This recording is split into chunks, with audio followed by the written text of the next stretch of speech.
So to tell us the story of her family, herself, and her Evan, would you please welcome Brenda Parker to the stage? Come on up, Brenda.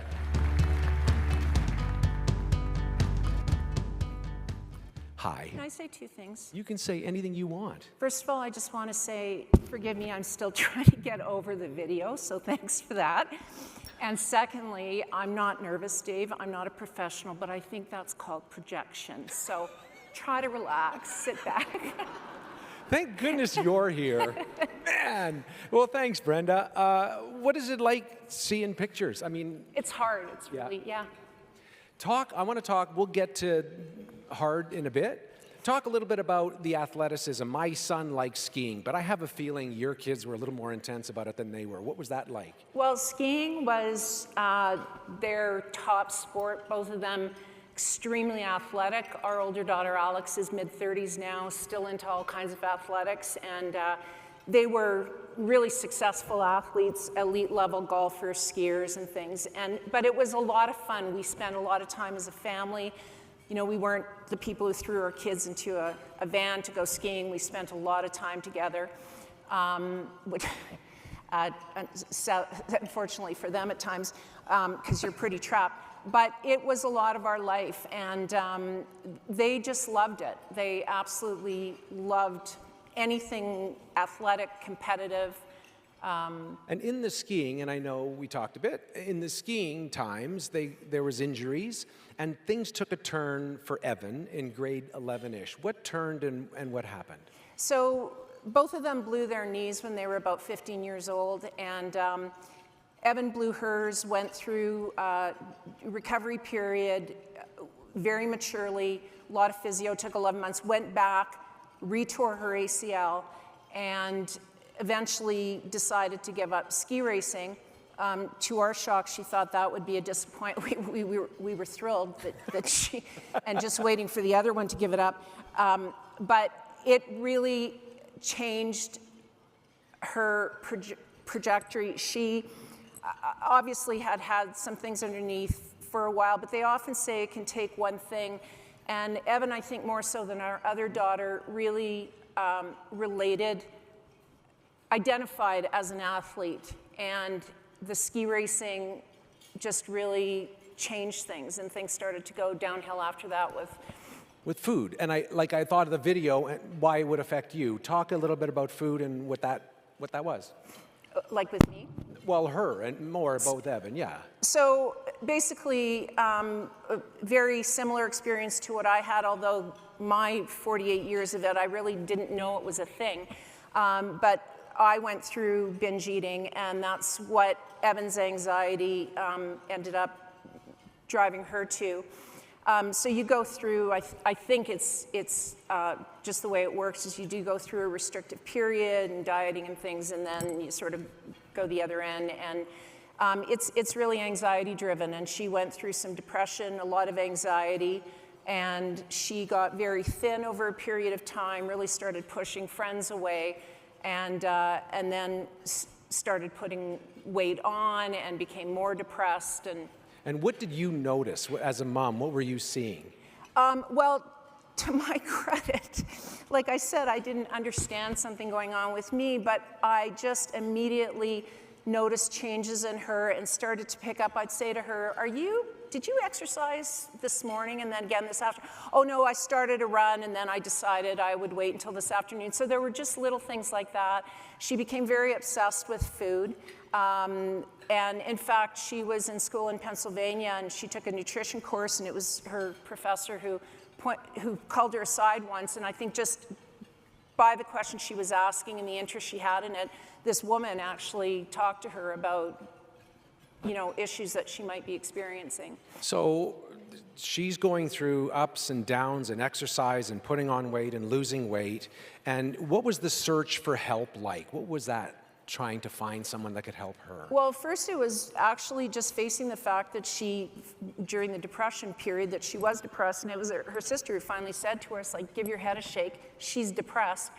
And so we started looking for some help. It took a while. I mean, it can be really tough to, find somebody who really understands these issues, and secondly, who your child or you can connect with. And some of the people that she saw, it was crazy. I mean, one woman said to her, well, you know, have you thought about just having one piece of cake? And you think, like, That's not healthy. that's not what it's about. So we did eventually find a woman who she connected with, and then ended up down the road on the wait list for the predecessor of Lionheart. And that help was amazing. I mean, you just feel so much relief to finally connect with someone who gets it. And can I speak to the medication thing? Sure. So this woman, she was a psychologist, not a psychiatrist, so she couldn't prescribe, and she did recommend that we see Evan's family doctor to talk about medication. She was put on medication, and it was awesome. It calmed her anxiety. She went off to school, and the other thing for me, we were very fortunate. Evan was very open about this, had authorized her psychologist to be completely transparent with us as parents, and I was allowed into the doctor's offices and things like that with her. She was completely open. So she goes away to school, comes back, and then goes for a checkup to her GP. When she came back after the first year, I'm sitting in the office with her, and the GP says to her, how are you doing? Are you still binging? And she said, well, you know, a little bit, but things have really calmed down. I'm feeling a lot better. And the GP said, you know, there's this other medication, and we've had some luck with it suppressing appetite. And of course, this kid with body issue image is going to say, great, like something else that's going to help me. And I'm sitting here thinking, I can only say so much. She's an adult. I'm lucky to be allowed in the room to. She went off to school that year, and this thing just sent her, the anxiety was insane. And even to find a psychiatrist, we looked desperately for a psychiatrist who knew something more about medications. Eventually she came off of it, but it had the complete opposite effect. It ended up resulting in our darkest times. It sounds, and I talked about the people in this room who in the back of their head can't let it go, because that's all they're thinking about, and that's what it becomes, doesn't it? As a mom, that's all you can think about. Talk a bit about, so you found therapists connected to, like you say, the predecessor of Lionheart, so that was a lifeline. And then the diagnosis of leukemia, how did that play out? Not well. Right, obviously, yes. So Evan came home from school in November, she really needed to come home and deal with this. As I say, we were on the wait list. She had this other psychologist she was working with. And she came home, and a couple of months later, she was diagnosed with acute leukemia, and ended up in the hospital within, I think it was 12 hours. She was in the Tom Baker Clinic. And a few weeks later, so again, this is a young woman with hair down to her waist, beautiful, outgoing, and she's going to lose her hair, she's going to lose her eyelashes. She ended up losing all her strength.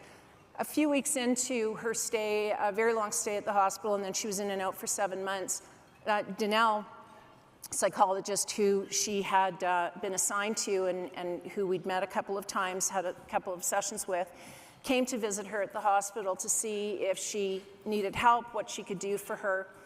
And Evan said to her that, she said, you know, I can deal with the cancer. And she said, I really need to just keep focusing on my self-confidence and my self-esteem, because I want to live my life and enjoy my life.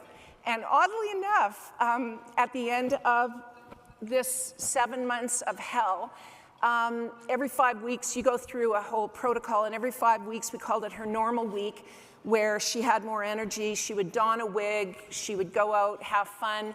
She just was able to, and I think with the help of just having a light at the end of the tunnel, or a lifeline, as you say, I think gave her a tremendous amount of hope.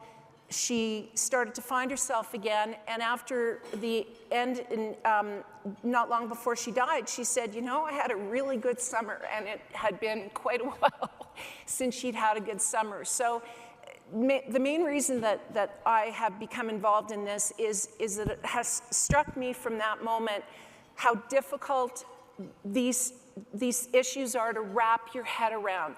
And even as a mother who had experienced this myself, you can say to your kid, I feel fortunate that I was able to say to her, I understand how you feel, I know what, you still don't know what to do. You just don't know. You don't know what to say. You don't, and so to find help, whether it's a therapist or in the interim, some good literature is like somebody wrapping a warm blanket around you. Uh-huh. And just, you feel like you found a path. So I was lucky enough to get to talk with you for a while and go back and forth, and then she sent me all of these pictures. And there's the grad picture, but I want to go to the last picture just for time. We could do pictures all day. But the last picture you sent to me and you said, I love this picture. Can you talk a bit about what it is in this picture that you love? So this was the first summer after Evan returned from school in Pennsylvania. Her sister Alex was on they were both on, she was golfing in Pennsylvania. Alex was on a ski racing scholarship in Alaska, and it was Evan's first summer at home. She had taken up running. Her dad was a runner, and she had taken up running and had convinced her sister to train for half marathon, Stampede half marathon. My husband was always into it, and I thought, what's one more humiliation for me? So I joined in. We didn't run all at the same pace, but we all finished. My sister was there with her family. My dad was there, and it was just such a nice family thing. I can't even quite put my finger on it, but it's one of my favorite pictures, one of my favorite memories of us as a family. That's just amazing. Before we let you go, like I said, there are moms and dads here who are pretending things are fine when they aren't. What would you say to them? Well, you know, there's a lot more awareness now. I think as the generations progress, there is more awareness. Don't be afraid to ask, to talk to your kids. And you know what? Sometimes they don't want help. They don't. But if you sense something's wrong, investigate it. And if, as I say, if you think perhaps your kid needs help and they don't want it, seek it out yourself so that at least you can have some direction, some help in asking the right questions, trying to say the right things. Because you feel like you're alone, you're not alone. There are so many people, and Evan was very open about this. I mean, she wrote letters to her friends, she tried to talk to her friends, and even, you know, back then, 10, 15 years ago, there just wasn't that much awareness. And if you haven't gone through this, I think it's just so hard to understand it. So reach out for help, and if you instinctually feel something's going on, don't shy away from it, for sure. Try to nip it in the bud if you can. If you can. And I could spend all day with you, but I'm so grateful for you, for Garth, for Alex and Evan, and for you representing them so well. And more than anything, I've said this before, people say the strongest word in the English language is love, and I always say, no, it isn't. It's mom. And that's what you are. You're a mom, and that's why you're here, and that's why we're here. So thank you, Brenda, so much. This is Brenda Parker, everyone. Thank you. Thank you.